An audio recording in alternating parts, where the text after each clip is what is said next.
So we'll talk about heart health tonight, but we'll also talk about arteries, cholesterol, we'll talk about dietary considerations, how to prevent heart issues, and then how to reverse them or at least improve them once they're there. Good? All right, awesome. So my triangle here, it says heart health at the top, since that's our topic. And I always like to just sort of lay the foundation and the groundwork of how it is we want to approach health. So we can consider that if you have symptoms, and so with this we're talking about heart, we can talk about symptoms of things like arterial disease, high cholesterol, high blood pressure, low blood pressure, heart pain, or stamina issues. Those can all be considered heart issues and heart health issues. So when that's happening in the body, what we want to concern ourselves with is why. What's the underlying issue? What needs to be corrected and addressed in order to improve not only the symptoms, but actually improve the health of the heart and arteries. So we look at nutritional deficiencies, so what nutrients might be missing or lacking, or maybe what wrong nutrients. We'll even talk about that tonight, because there's such a thing as good vitamin D and not so good vitamin D, good fats, not so good fats. So you have to have the right nutrients in order to support the heart, so it's not deficient. And then you have to make sure that the organ is functioning fully, and you can do that in a couple of ways. One is making sure it has all the nutrients it needs. Secondary to that would be exercising and controlling stress. I know. It's a thing. And then making sure that all the other organs that talk to the heart are also doing well. So that's one of the things we do around here. And we'll talk about some specific ones that might be malfunctioning that could be putting stress on the heart. So if we get the organs functioning properly and the nutritional deficiencies corrected, then the heart health will improve. That's the idea. And then the symptoms will go away. So blood pressure comes down into a more normal range, and stamina improves and energy improves. Leg cramps improve, restless legs at night. Those are symptoms of heart health, circulation. Varicose veins, swelling in the feet, especially at the end of the day. Those things can be related to the heart. So there's symptoms that fall into this category that could be something else. So when you look at blood pressure can be a heart problem, but it can also be a kidney problem or a liver problem or an adrenal problem or a hormone problem. There's lots of different things that can affect your blood pressure. So that's my job around here, is to try to help sort that out, right? That's why we do nutrition response testing, is so we can say, well, in your case, it is the heart, or in your case, it's actually the kidneys. So we can figure out exactly the best approach to something like blood pressure, for example. Bree, would you mind coming up, please? Okay. So Bree will be my demonstration assistant. So as some of you have seen me do before, the muscle testing, the way that it works, we're really working on assessing the neurological function, the nervous system, but it's all electrical. So the heart's electrical, we know that, because you can do an EKG, right, electrocardiogram. There's a couple other tests that you can do too. One of them we do here in the office. I'll talk a little bit about that tonight. So we can measure the electrical function of the heart, and that's going to tell us about the health of the rest of the body. When we do muscle testing, we're really using the electrical system as a way to analyze any organ system. So in this case, since we're talking about heart, that's what we'll test. So if I push on Bree's arm and her arm is strong, that's good, that's normal. So she's got good electrical impulses from her brain to this muscle. And that's good, she should. Even though she worked hard all day, she can hold her arm up. So when I touch here, this would be the heart reflex. When I touch here, if her arm goes weak, that's the body's way of saying that there's stress in that area. The electrical flow is somehow diminished. So we don't know why yet, and we don't know how to fix it, but we know that there's a weakness in that area, there's a deficiency. So we can test specific supplements and find out why. So we can test for B vitamins, we can find if she needs fish oil or a different type of fat, calcium, magnesium, liver, heart, maybe even feed her heart. It happens. So in this case, we use those in supplement form. You can certainly eat those foods as well. But heart in supplement form would look like something like Cardio Plus from Standard Process. So Standard Process takes beef heart and it grinds it up. It does a little more to it than that. It puts it into supplement form. And then by ingesting that supplement, it actually improves the heart health over time and actually can restore normal heart function. and a weakened heart. So she doesn't have heart disease, and in this example, we're just pretending anyway. She doesn't have to have heart disease, but she could have just a tired heart. You know, maybe she's training for a marathon, or maybe she's under stress, or maybe she doesn't sleep well, or maybe she was even born with a weak heart. We see a lot of children, if they have a lot of immune problems, chronic ear infections, chronic digestive problems, that often is a heart issue. So Cardio Plus is one of the things that we give to kids. And it tastes terrible, but I'll tell you what, little kids love it and they will chew it happily because it makes them feel so good. I mean, it's really gross. So she hands me one of the supplements back here on the table. So this is not Cardio Plus, but we're pretending it is. So if this is the right supplement for her, she can hold this in her hand, and I can come back to her heart, and it will now test strong. So that would be her body's way of saying, that's the thing I need, please give me some of that. So it's just a way of analyzing, using the electrical function.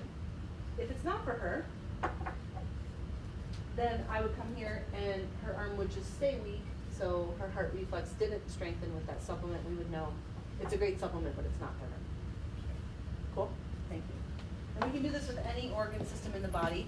I've done it also if someone has carotid artery issues, like they go and they say, oh, there's some congestion in here or some clogging. We can test right on the artery and see if the body will show us what it needs. There's a pressure test for the blood pressure reflex here that you can use. There's some other, you know, if somebody has veins, we can test the vein directly if they're having an issue there. So we can access it in any way necessary in order to pin it down for the specific individual, which is better than guessing, in my opinion. All right. So when it comes to nutrients that could be missing, I mentioned B vitamins. So one of the best sources of B vitamins is high quality calf's liver. Yeah, good stuff. And nutritional yeast is another good source of B vitamins. So including those things in your diet if you like them. And there's ways to hide liver. You can get creative. If you don't love the taste of liver, it's not your favorite, grandma didn't make it for you on Sundays, then you can grind it up and put it in with ground beef and make chili out of it. You won't even know it's there. It doesn't have a very strong flavor as long as you don't use a ton of it. You can also freeze it and then just grate it into a smoothie or a shake, raw. So you freeze it raw and then grate it. And you just have to drink the smoothie fast. Don't let it sit. You will notice it if it sits, right? But if you do it fast enough, it's okay. Yeah. It's a favorite way. Yeah. You don't sit. You don't let it sit. Yeah. Yeah, it's a little funky if it sits too long. Yeah. I mean, yeah. You want it still frozen. So that's a great way to just incorporate some of those foods. So obviously we have supplements that have liver in them because a lot of people don't either have the drive to eat those sorts of things or they don't have the time for it or can't find it. So then we also do it in supplement form so you know you're getting a little bit every day. So that's a good, so Cataplex B, if anyone's ever had Cataplex B or been on Cataplex B from Standard Process, has liver in it. Many of their supplements do. So Cataplex B actually contains some measurable vitamins that aren't really something that if you go to, you go to the FDA, they'll tell you there's a certain amount of B vitamins. Well, there's a vitamin called B4, and it's not on the FDA's list, but it's on our list and Standard Process list because it exists in nature, particularly in liver, and it is good for regulating heart rhythm. So a lot of people have atrial fibrillation or PVCs, they call them, where their heart sort of skips or flutters or quivers. So good quality B vitamins from food will actually help to correct that over time. Pretty cool, right? So do you think that most people in modern society eat much liver or get much? No. So why would those types of conditions be on the rise? Nutritional deficiency, right? And then their heart can't function the way it's meant to. So, kind of cool.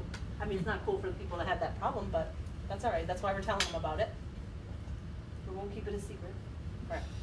So the other thing that's really important for heart health would be keeping your inflammation low. So when we talk about heart disease, many people think of cholesterol, and high cholesterol levels, or the wrong cholesterol levels.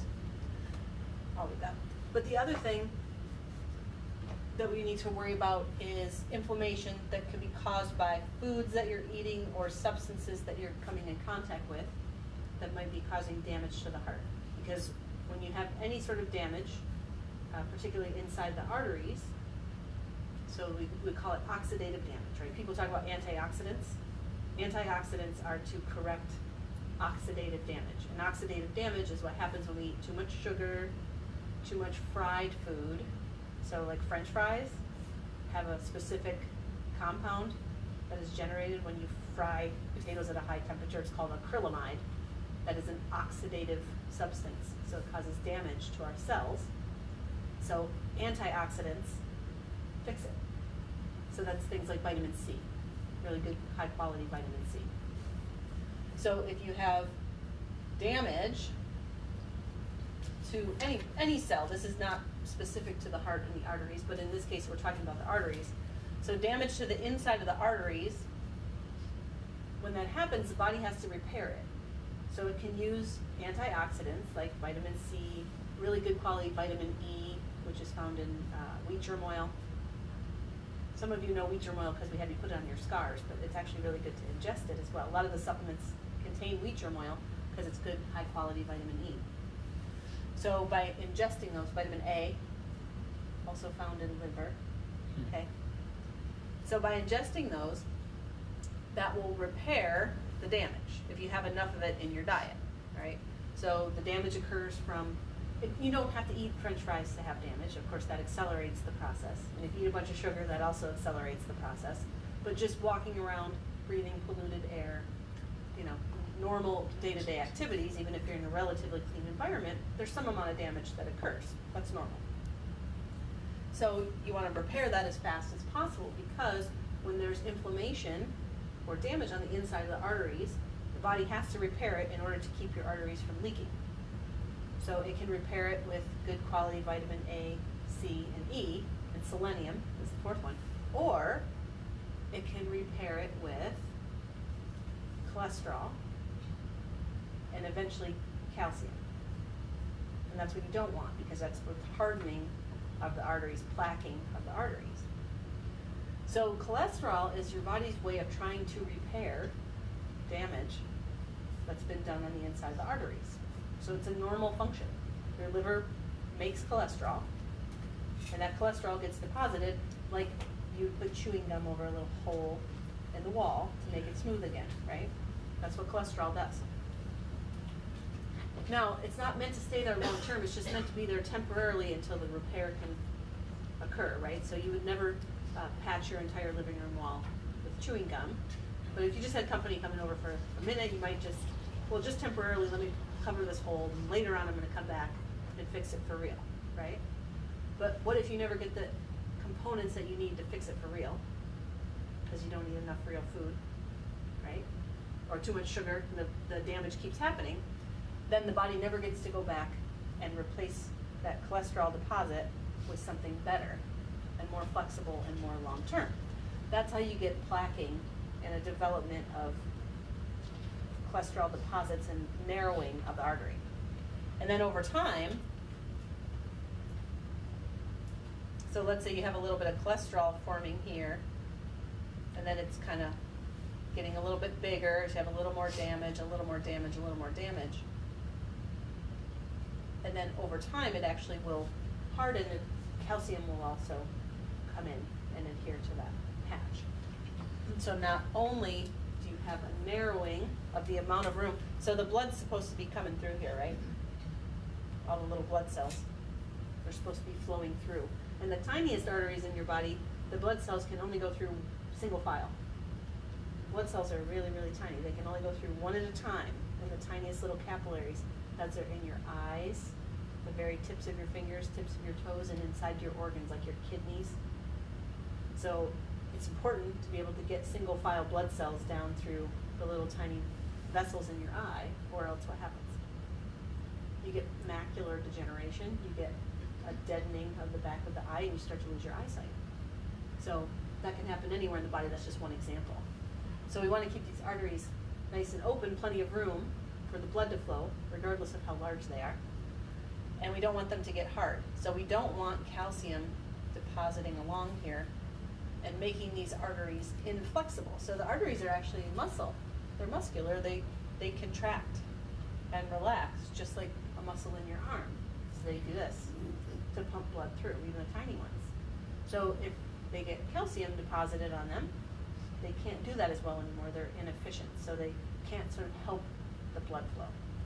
So this is when you get cramps, you get restless legs, you get swelling, you get numbness in the tips of your fingers and toes. This happens in diabetes for this exact reason. You get damage to those tiny little blood vessels because of the sugar in the blood causing this to happen.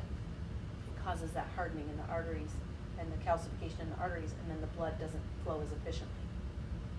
So, you know, down the road, it does become a major issue for people. So that's why we want to handle it early on, right? Get a handle on it. So the best way to do that is to prevent as much damage as possible in the first place, right? So I mentioned one thing that you might want to avoid that causes damage. Does anybody remember? Fries. Fries, yeah. Fries and sugar. So no fries. And then sugar. And sugar means refined sugar, but sugar can also mean, you know, anything that's concentrated sugar. So fruit juice, not so great. You know, dilute the fruit juice. So we talk about this with kids a lot too. You know, just a tiny bit of fruit juice to flavor your water, not oodles and oodles of juice. It's just as bad as pop. And even lots of fruit. Like some people think, well, fruits and vegetables are good for you, right? Well, vegetables are good. Fruit really should be in moderation because we eat much more fruit now than we ever used to. You know, historically, our bodies aren't really meant to eat a whole lot of fruit because it is too high in sugar, and it can cause the same type of damage as the white stuff. Okay. Even though the quality's better, most fruit today has been modified, hybridized, if you will, to be sweeter. You know, like Honeycrisp apples and you know, the things we recognize as fruit today are much sweeter than they were a couple decades ago.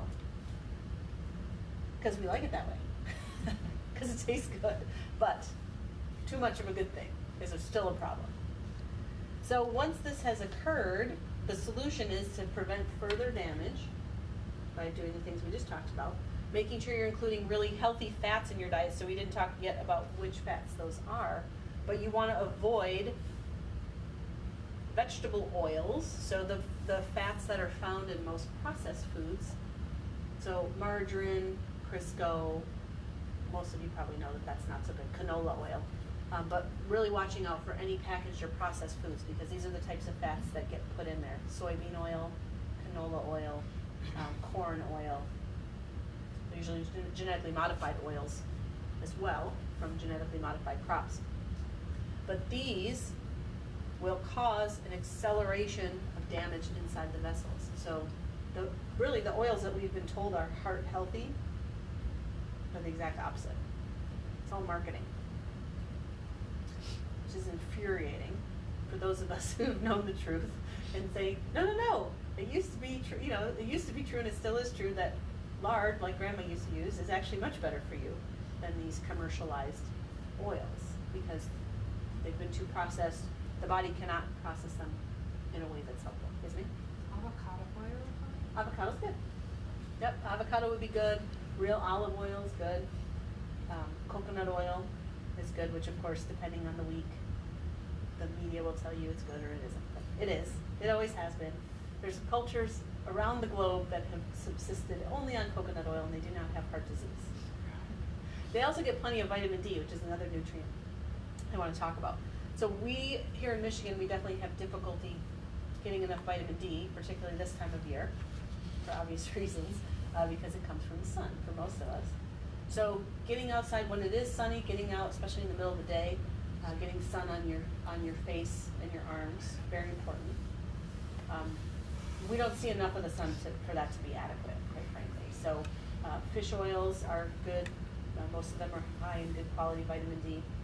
A lot of people supplement with vitamin D, especially in the last, I would say, especially the last 5 years, there's a lot more awareness of it. Even the medical doctors are recognizing it. You don't want to supplement vitamin D without vitamin K2 along with it.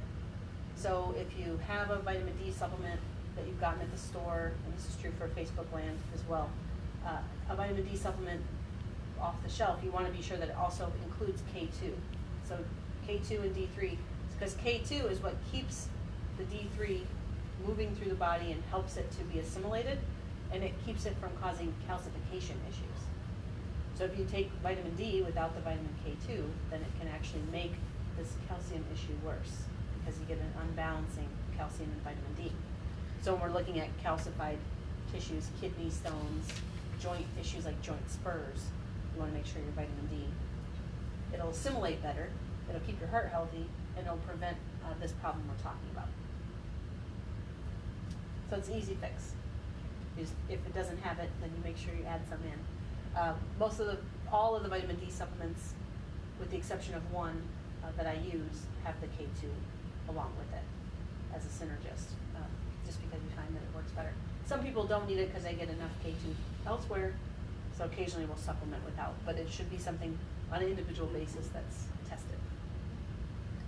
So keeping these oils, I should put that's a no-no, all right? So good oils would include the ones we mentioned, and then also the good quality fats found in animal products. So butter, you got good quality eggs, pastured eggs, grass-fed beef, fish. Those are going to be including the good fats along with the protein that you're getting from those animals. And then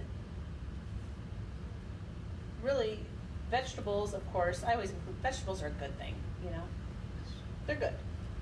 Some people tolerate them better cooked, some people tolerate them better raw, some people like a combination. Fermented vegetables is a good idea, so that you actually get more nutrients out of them that way, things like sauerkraut.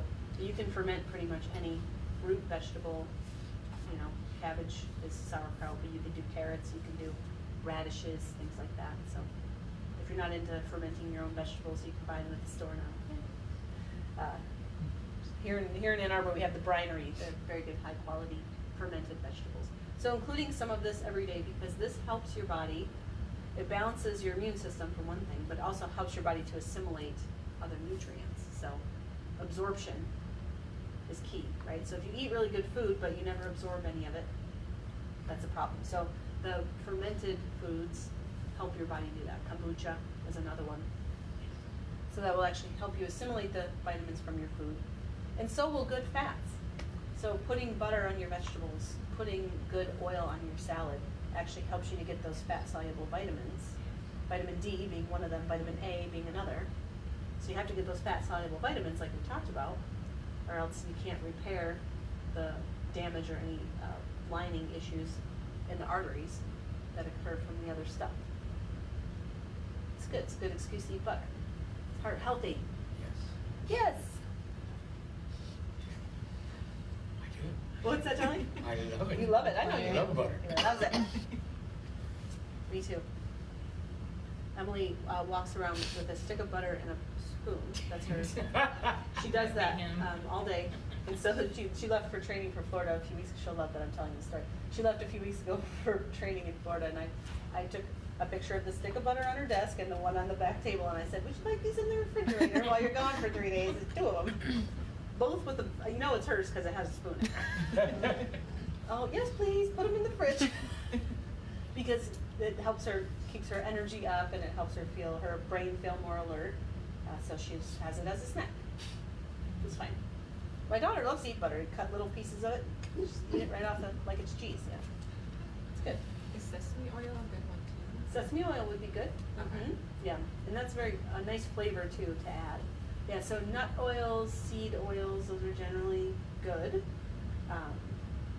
Olive oil, avocado, the fats found in good proteins like we mentioned. Coconut oil, palm oil. That's most of them. Is there any others that I missed or that you weren't sure about? Hemp oil, yeah. Hemp oil's good. Yeah. We use hemp oil therapeutically as well. It's very anti-inflammatory.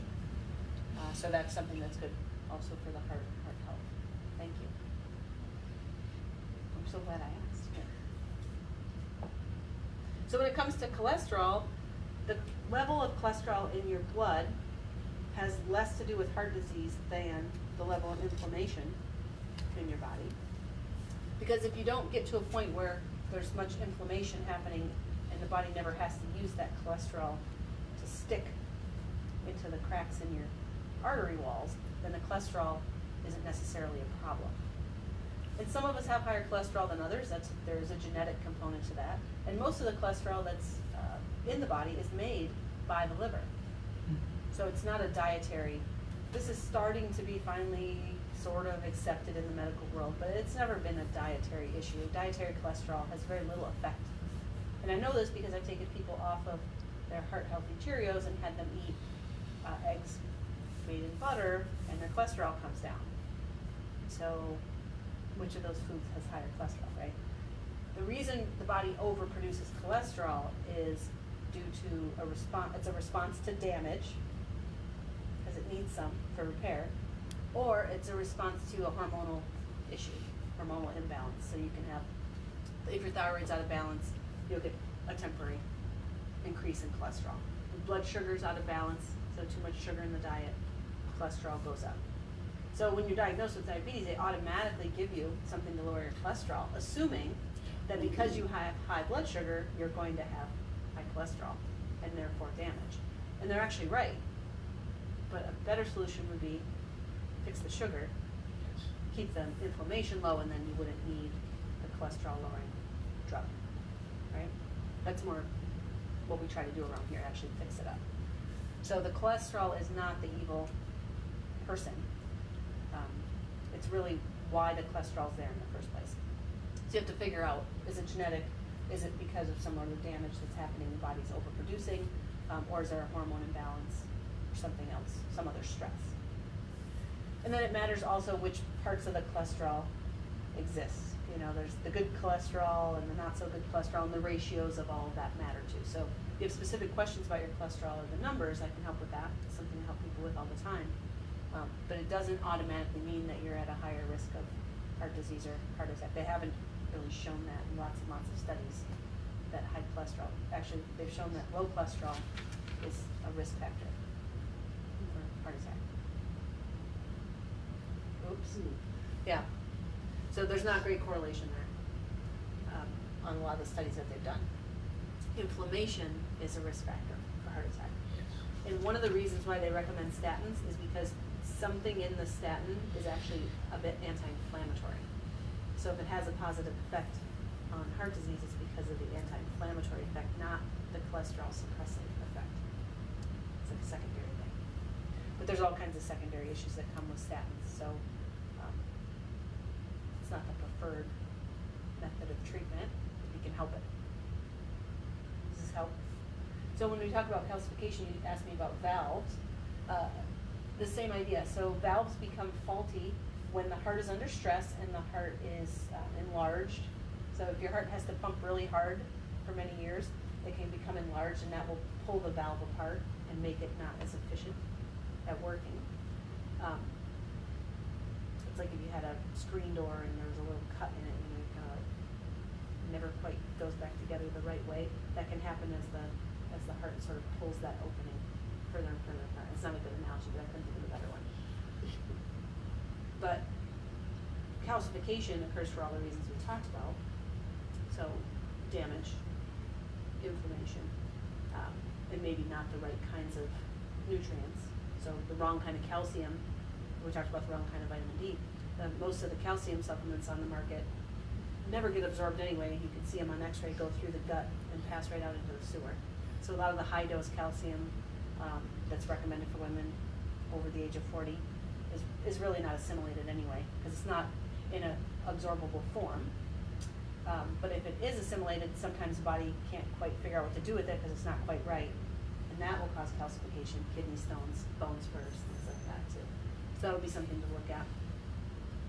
But that's really the reason for calcification. Probably the damage that was occurring caused that to happen. And then, you know, anything that's supposed to be really flexible that then is suddenly hard isn't going to be as efficient at doing its job. And then when it comes to, you know, fats, again, fats are not only important for anti-inflammatory purposes and to keep the vessels healthy, they help to keep things lubricated, right? That's what fat does. So, you know, water and fat are important to keep your fluids moving, to keep your body pumping out toxins, to keep the inflammation levels low. So your body has to get rid of all the byproducts of the stuff it's doing all day long. So it's doing what it's doing, it's neutralizing things, it's killing cells, it's building new cells, and it's like a construction site. There's a dumpster out back where it's putting, you know, it's like, if you're gonna do this and make it beautiful again, there's always gonna be a dumpster full of that leftover stuff. But you gotta have enough water and good fats and exercise, movement to flush that stuff out, or else it'll accumulate. And that can cause trouble too. So you wanna keep that in mind too, you know, water, air, exercise, good fat, those are all important to keep things moving the way they should. Okay?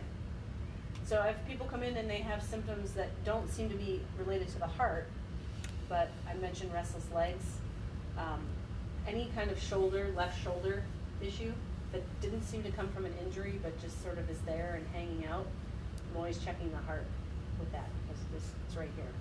So it doesn't have to be severe like a heart attack, but just a kind of a chronic thing. Any numbness and tingling anywhere, hands and feet, can be a precursor to issues down the road. And some people have heart pain. And when I ask them about their health, I say, you know, do you have pain? And they go, yeah, I have pain right here. It's not always there, it comes and goes, and doesn't happen just with exercise. But, you know, that is a sign, you know, that's like a little cramp. Your heart's a muscle, it cramps a little bit, you'll feel it. I used to have that in my teens, I can remember very specifically, and it would sort of like, and then it would be gone. You know, it would sort of grab you and you would sort of be paralyzed for a second and then it would go away. And I always remember thinking, that's probably not good. Like, that's probably not supposed to happen, but I didn't know what to do about it, and it wasn't ever there long enough for me to tell anybody about it, and I mean, I couldn't have a heart problem, right, because I was, right, except for I did, because I had a deficiency problem, right, because I ate lots of processed food, and soda pop, white flour, macaroni and cheese. I did like liver, and I did like, so that probably saved